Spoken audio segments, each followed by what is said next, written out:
Good morning, everyone. It's Joker, and today we are back with another slime video. And today, the final video for Heroes Jubilee number 40. We're going into Boss Battle 2 now, which is the single target stage just against Milim. And this is where some of the gimmicks start to come into play. She lowers your ult resistance, she seals your pierce and crit, which isn't a bad thing because you can naturally pierce and crit still. It just seals like your guaranteed stuff. But she also nerfs your pierce power and crit damage, so you still don't want to crit or pierce. And she gives herself a 12 hit barrier on turn 6. So, while it is very nice to have Hinata to break that immediately in one turn, even if you don't have the new Hinata with the multi-hit, it means that you can break this barrier by turn 8 if you're sending 6 orbs. So when turn 6 comes in, she'll have it, you'll take 6 stacks off of it. Turn 7, you'll break it with another 6, and that leaves turn 8 ready to, fully send. And if you get unlucky and you can only send 5 on turn 7, or you still have like 1 stack in, you just have to make sure that you send a normal orb before your nuke. That way it actually is broken and you don't nuke into nothing. So, unfortunately, she doesn't give herself any sweet debuffs like Beatdown Battle. She lowers her own attack, which doesn't make that much of a difference. And then she's still nerfing greens, so don't bring a green team. Other than that, that's the only real gimmick that is playing into the meta. The turn 1 convert is 2 greens, which, again, Hinata can take care of that. Or, now that we're in a single target stage, Commander Rimuru, we have an alternate team using him and Light Lumi, and Light Lumi can take care of turn 1. So it's going to work out fairly well, but with that said, let's go ahead and jump in. Also, again, because I never called out, the charm we're using for Renard is the protection gauge on blue charm to maximize the amount of stacks that we can get for Renard. When we do eventually switch the teams out, we do change the charm up for the trainee Summer Memories team, because we're going to use that here as well. And she is going to use the skill points on blue charm, just like we did for Boss Battle 1. Alright, the first team looks familiar because it's the same exact team we ran for Boss Battle 1. Renard, Hinata, DIABLO, Glenda, Shizu with Fire Benimaru underneath her for those extra skill points on turn 2, and then Overlord Shizu with Exalted Champion Milim for massive protection gauge on turn 2. So here, we are no longer attempting to prioritize Shizu for her ult. We are just trying to go for DIABLO and Hinata. If we can get a Shizu ult, sure, it'll help, but she's AoE. This is now a single target stage. It's not the focus anymore. So we really just want to make sure that we get DIABLO and Hinata, especially since, again, they have that really, really good enchanted gear that I have. So with that, disclaimer in mind, my damage is going to look a little bit different than yours, because your Hinata probably doesn't have 36% extra synergy power on her weapon. But we've took DIABLO out because he's not doing anything for us turn 2, and we can rush his ult. So we brought Shizu and, both Shizus in for the traits. We didn't actually need the skill points because we got a full hand of oranges again. That's essentially what you want to see between both boss battles. Turn 2 is just oranges on turn 2. There's going to be a lot of turns where that straight up doesn't happen, though. You're going to get like 4 greens or something, you're going to hate your life, and you're going to reset a lot. But here, we're looking pretty good. So we got a 2-2-2 spread, sending DIABLO last.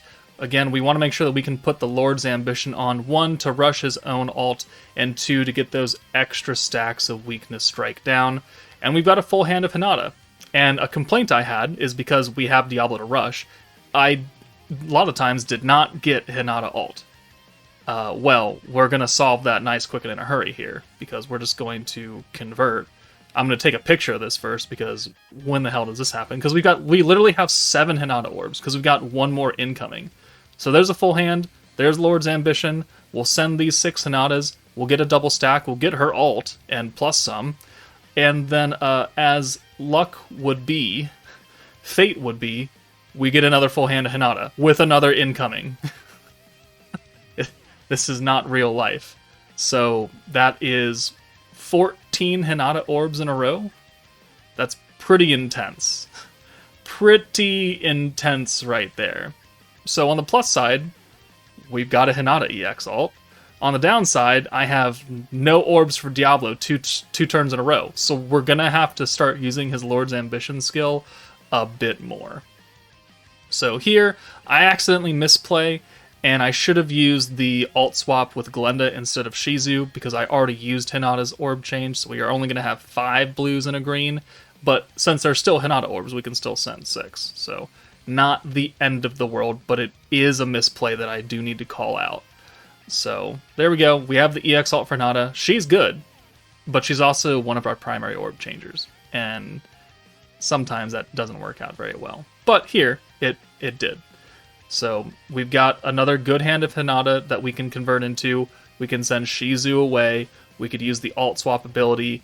We're going to, again, use Lord's Ambition 3 turns in a row now, because we got to make up for just not having any orbs for Diablo at all.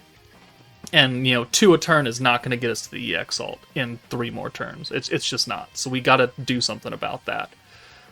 Especially when we get no orbs for him. So great. But here's the shield now, coming in on turn 6.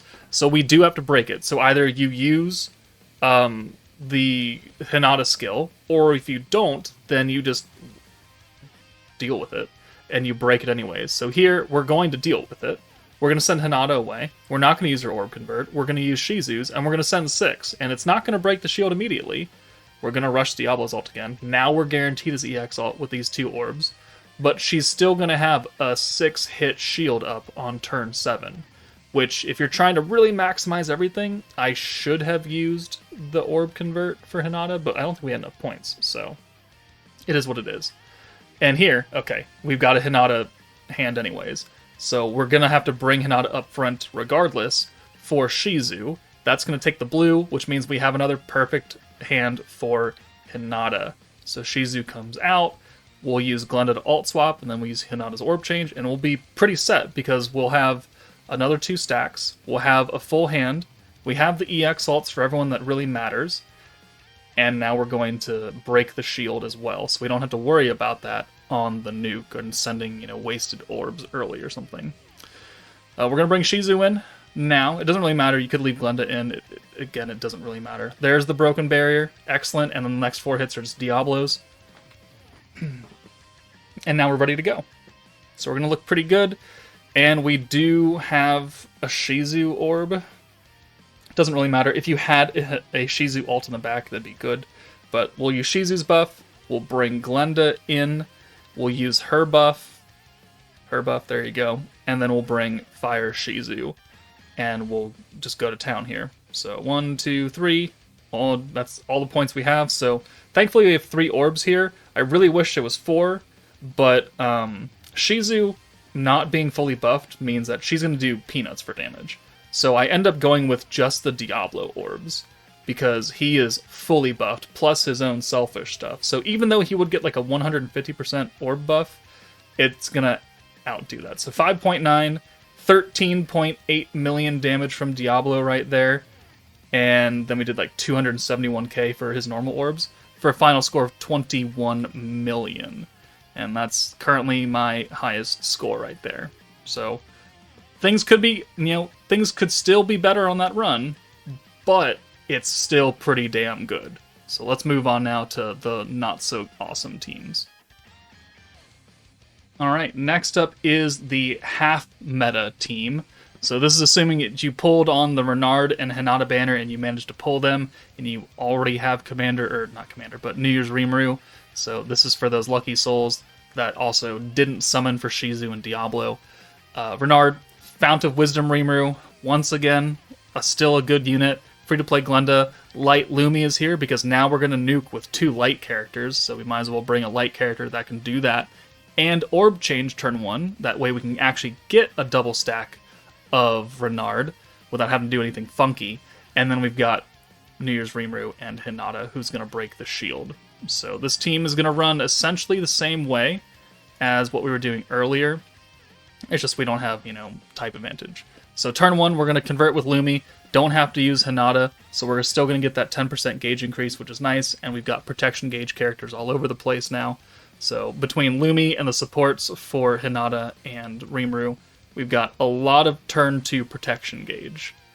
So the hand, isn't super great, but we still have points coming in because of New Year's Rimuru's trait. So now we have 63, which means that we can safely use the convert for Hinata and Fount of Wisdom Rimuru on turn 2, while putting 2 stacks on the characters that matter. Again, I mean, I'm not trying to nuke with light Lumi.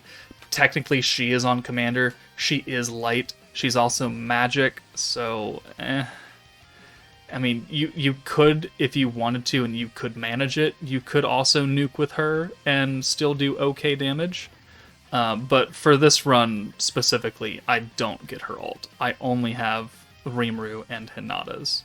And plus, again, she has magic resistance. All the stages have magic resistance, so that's why I'm not too bothered by not having the ult for Lumi. Alright, but here, I mean, we're looking pretty good. We've got to use everything, though, so we got to use the Lumi convert, we got to use the Rimuru convert, we got to use the Hinata convert to get everything taken care of, because we have terrible orb luck. But we can do it because we have a lot of orb changers on the team. It's very versatile, and I do like that about well-built teams, is the ability to keep on going. And then this hand is great. We only need to use the Lumi convert, or the Hinata. It really depends on you. I'd rather use the Lumi convert because of the extra gauge increase. It just helps us, incrementally get more stacks of Renard. But at this point, we're going to skip ahead because I'm not going to sit here for 5 more turns. So alt swap with Glenda and send it. And we're moving on to, alright, turn 2. So we've already broken the shield right here on turn 6. So we've got the Hinata buff going on, so there is the shield broken now. We still have 2 orbs coming in, and we're looking pretty good. Guarded that hit, unfortunately. We have a Rimuru EX ult. We're very close to having the EX ult with Hinata. We're actually going to get that this turn because of the ult swap away. And here, I could either use the Rainbow Orbs or the Hinata buff. Either one would have really worked for us. I was trying to save the Rainbow Orbs for the nuke turn, though, in case we got a lot and I could make a 6 combo with him. Unfortunately, that did not work out. So there's the EX ult for Hinata, just making sure that we do get it. We got double stack of Renard, so we wouldn't have gotten any extra protection gauge if we used the Rainbow Orbs here. We would have been capped out regardless. So it is what it is. And then unfortunately, I get 0 Rimuru Orbs on the nuke turn. So fantastic. Awesome. Glenda buff. Alright. Fount of Wisdom Rimuru. We'll use his physical buff, plus the resistance down. And then we'll bring Lumi in, which is now a 60% light buff. And then Hinata, and then I can't use the rainbows. But we can use the Hinata orb convert because we have points for it. And we can make a 6-hand, it's just, it's not Rimuru orbs, which has, the personal attack buff and weakness strike. So, oh well. Could have been better, but it is what it is, and I don't really feel like coming back for an alt team that I know is not going to do as much damage as my full meta. So, just know that your score could be a bit higher. 3.3 from Hinata, 4.6 from New Year's Rimuru. It's still very good. It's very good damage for not having the DPS character of the meta. Almost 10 million. So, a very, very usable, viable team if you can build it, and you didn't summon for Shizu or Diablo. Alright, Visions of Coleus Lumi and Summer Milim, a very potent combo. Even though Milim is AoE, we're still going to use her to be pretty effective here because she is getting the stacks of attack from Lumi. We've got Tempest Elite Benimaru. If you don't have him, just bring Fount of Wisdom Rimuru. Benimaru in a single target setting is objectively better than Fount of Wisdom Rimuru, but he's a very limited unit. He's only been on one banner, he's never come back, and it was a meta that almost nobody summoned for, so... We've got double skill fused Octogram Lumi, extra alt buff and extra AoE damage, which Milim is AoE, so we're going to take advantage of that. Blanc is here for synergy and weakness strike and the triple alt swap, and then Guy is here for his convert, and he will take care of turn 1. It's just that because Milim now, besides sealing our ability to crit, she's also nerfing our crit damage. We no longer can do like the Fire Milim kind of strategy. We have to do the whole make sure that Milim is in the back and then use Guy's buff so we don't give her guaranteed crits. And then we'll proceed to bring her up front for maximum power damage. But this is a stacking team with multiple stacks of Lumi to be used, so it's a very expensive team. And let me make sure we're actually where we want to be. Okay, we are. So Guy comes in, we're going to use his convert, and then we're going to swap him out for Milim, because Blanc and Lumi are giving us protection gauge on the first couple turns. We want both of them up front. And we're going to send Milim last, obviously, because she's type advantage, and she's physical. And we get a hand. Not a great hand, but we can work with it, because we have Benimaru. If we had Rimuru, actually we wouldn't have been able to work with it. But because we can change that green, we now have enough points to also steal all those orbs with Milim. So let's do that. We'll bring Guy in, because he, again, will get the stacks of attack from Lumi. But he's going to give himself guaranteed crits, which means that when he does ult, his damage will be nerfed. Heavily nerfed. Like, hilariously bad. But Milim, as long as we play it right, will be under no such restrictions. So, we've got 137 points. Not a lot to work with right now, unfortunately. So we're going to orb change with Guy. We're going to bring Benimaru in. We have how many points? He needs 45. So, we can get away with using another skill if we wanted to. Or, yeah, we can get away with both, one stack each of Lumi's skills. And then we're actually going to send Milim away, because I want that extra blue orb, and I don't want to alt swap here, because I don't have points for it. So, boom. Full hand of blues. We'll go ahead and worry about it later, but, I mean, we already have, quite a lot of alt gauge for Milim. I don't need her to be in here every single turn if I don't want her to. There's a good Guy hand right there, or Benimaru, because Benimaru has that sweet 30% gauge increase, which I think he's still the only one that does that on a convert right now, is 30%. It's really good. He is a really good support unit. He just came out with a bad meta, which I think is how I could define most of the Tempest Elite characters, is just good unit, bad meta. But here, again, we're going to continue stacking up with Lumi. Her alt buff needs 4 stacks. Her AoE buff needs 3, so we still need 2 and 1, respectively. Sorry, wrong word. Otherwise, we're just going to stack, and I'm going to, again, just fast forward a bit. Alright, let's go here. Let's go backwards a little bit. So we're on turn 6. Her shield is up now. We don't have the multi-hit, but we're going to make sure that we can send 6 orbs here, because I want to break the barrier on turn 7. So that's what we're going to have to do if you cannot play around with this. We have an EX ult for Milim. She is fully buffed up now from Lumi, Octogram Lumi. We don't need to do any more stacks with her. She's done. And then we're going to convert, and then we'll bring Benimaru in for Milim, because Milim cannot be on the front line on the nuke. So we're going to use her small buff first, get her out for Benimaru, use his orb change, and then we're going to bring Lumi in. Because I need to make sure that we have Lumi up front. That way we can bring Milim in safely after using Guy's alt buff and still be able to get all of the other buffs on her without having to miss something. So there we go. Barrier's broken. Now we're on turn 8. We've got... It would have been a good hand if that was another Lumi orb, but oh well. Alt buff now with Guy. That way no one gets guaranteed crits, except him, and he doesn't matter. So now Milim can come in for Lumi, because she doesn't need to do anything anymore. We'll use Blanc's buff and debuff, and then we'll bring in Benimaru for Blanc, and use his buff. That way Milim has access to everything, and we are looking very good. And also, look at that hand. We're going to steal those 2 Benimaru orbs, and we're going to get a full hand of Milim. Plus 2 more stacks of Lumi, and we're going to do okay damage. Not great, but okay.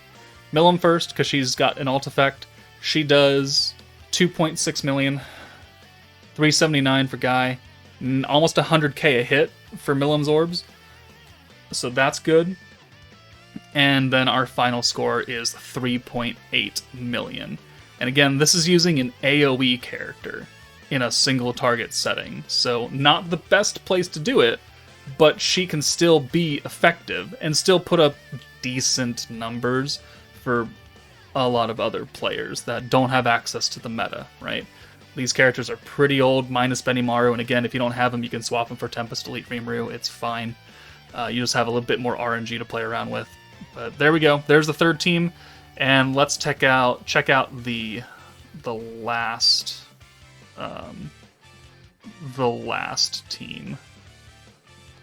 Alright, the final team is, again, Summer Memories. This time we're going to use, instead of Milim, we're using Hinata, because she is a dark single-target character, and they get extra damage against light enemies, so we're fighting a single-target light enemy. Trainee, again, 40 skill points when you use her, guaranteed Hand of Blues next turn, and lowers defense. Not that big of a thing when they don't have high defense to begin with. We're bringing free-to-play Tempest Elite Gobta. This time he's actually working for us, because turn 1 we can use his orb change, and he's another single alt swapper. Fountain Wisdom Rimuru, making a return. Summer Lumi for the alt buff. We're no longer prioritizing her alt though, because it's not AoE anymore. We are prioritizing Summer Shizu. So this is going to go pretty much how it went in Boss Battle 1. It's just that we're switching the characters that we need to focus on. So we now want 2 EX alts for single target Shizu and single target Hinata. But Gobta can convert turn 1. We're looking pretty good. He has an alt swap, Shizu has an alt swap. That means that we have 2 characters that need EX alts that can have their alts swapped away if we plan accordingly. And we're also going to get extra damage on Milim because we are type advantage. And here, we get extra lucky, and we only need to use 1 convert, which is just Gobta again. So we'll bring him in for Rimuru and use that, and then we'll guarantee our future Hand of Blues, and we'll bring Hinata in. I flipped Hinata out at the beginning because in case I got really bad RNG, I wanted to be able to maybe steal 3 orbs for her into 6. Didn't need to do that though. We are watching Trainee's animation because she's hot. But that's why we took Hinata out instead of leaving her in, because just in case we got really, really weird orbs, maybe we could have done something with it. But now that we've used Trainee, we get those 40 skill points, which means we can enamor Milim. However, because we only have 1 enemy now, we cannot do it multiple times, right? You can only have 1 enamor effect active on 1 enemy, so this isn't like Boss Battle 1 where we can get 15, 30, 45%, well, not 45 because we don't have the units for it, but 30% free alt gauge. It's only ever going to be 15. Unfortunate. It doesn't mean you have to play around with the orbs a bit more, but if you get a 3-3 send of our 2 nukers, then it's not really that much of a problem, is it? Because they're going to get that alt gauge, they're going to get another 15 from the enamor, and that gives us both of their alts right there. So we'll reapply it, the enamor effect, more blue damage as well. Alt swap with Shizu. We'll use Trainee to make sure that the next orbs coming in are blue, and then we'll bring Gobta in for Lumi and use his alt swap. And that's why we brought 2 alt swapping characters, which is why multiple alt swapping characters are heavily favored, like free-to-play Glenda that came out this meta, Blanc, Overlord Shizu, even Idol Shuna. She has a double alt swap for greens. It can be very effective, and it takes the spot of 2 characters almost. Except, Gobta is doing multiple things with both of his skills, so that's very good. But alt swap and alt swap. Boom, there we go. Full hand right there, another 40 skill points, another guaranteed Hand of Blues, and that's pretty much what we're doing for this entire fight. So I'm going to skip ahead a bit, because there's nothing really interesting happening here. I'm going to skip to the shield turn, actually. Okay, so here's turn 6. The shield is up. Again, we don't have a way to break it in 1 turn, so we do have to send 6 orbs right here. However, the next turn doesn't go as well as I wanted it to. So I don't want to send the alt for Lumi. Because of the alt effect she has, I want to try and get her EX alt here. So what we are gonna have to do is send 5 orbs of any any way, shape, or form. So both... okay, so we've got that. We maybe shouldn't have done that because we don't have enough points to do whatever we want to do. I haven't used the Rimuru buff yet, but I do need to get a double stack of trainee because I need to use the 80 skill points of her plus what we're going to make back here. So we've already used Shizu's personal or the weakness strike buff. It does last for 2 turns, but I don't want to send her ult, which means we're going to send 5 orbs, which means that on the nuke turn, we have to still break the shield and then send everything else. So there we go. We also couldn't use training last turn because I didn't want to give up those points, so we have just some random green orb here, which kind of interrupts our whole flow, right? So again, multiple orb swaps are really, really good. And playing around with a burst team in a stacking meta, maybe not the best thing in the world. We brought Hinata in. That opened up an orb for Rimuru, which is really good because otherwise we wouldn't have been able to bring Lumi in. And now we've used the physical buff from Rimuru. We've used the weakness strike buff already for Shizu turns ago, so we don't need to do that. So we'll use trainee here, boom, 1 time, and then we need to use her 1 more time to get 55 points, or to get to 55 at least, to use the buff. And we're going to steal the orbs with Hinata, which guarantees a full hand, but we do have to send 1 Hinata orb first to break the shield, and then we'll send everything else. So Lumi, Shizu, Hinata, and then the 2 final Hinata orbs. Barrier destroyed. Lumi does 74k, great. Shizu does 357, also great. And Hinata does 438, awesome. So much damage right there. So much damage. If you have some like primal demon stacking team, as long as you're not critting or piercing, you could probably do equivalent or higher damage than what this team did. If you have like Konosuba Rimuru, Primal Demon Diablo, Primal Demon Violet, not Primal Demon, Fount of Wisdom Diablo, and Primal Demon Violet. Any stacking team, as long as you're building it without crit and pierce, is probably going to do equally as good or better. But those are 4 teams that I have, shown you that can take on Boss Battle 2. If you have used any others, please put them down in the comments. That way other people can see it.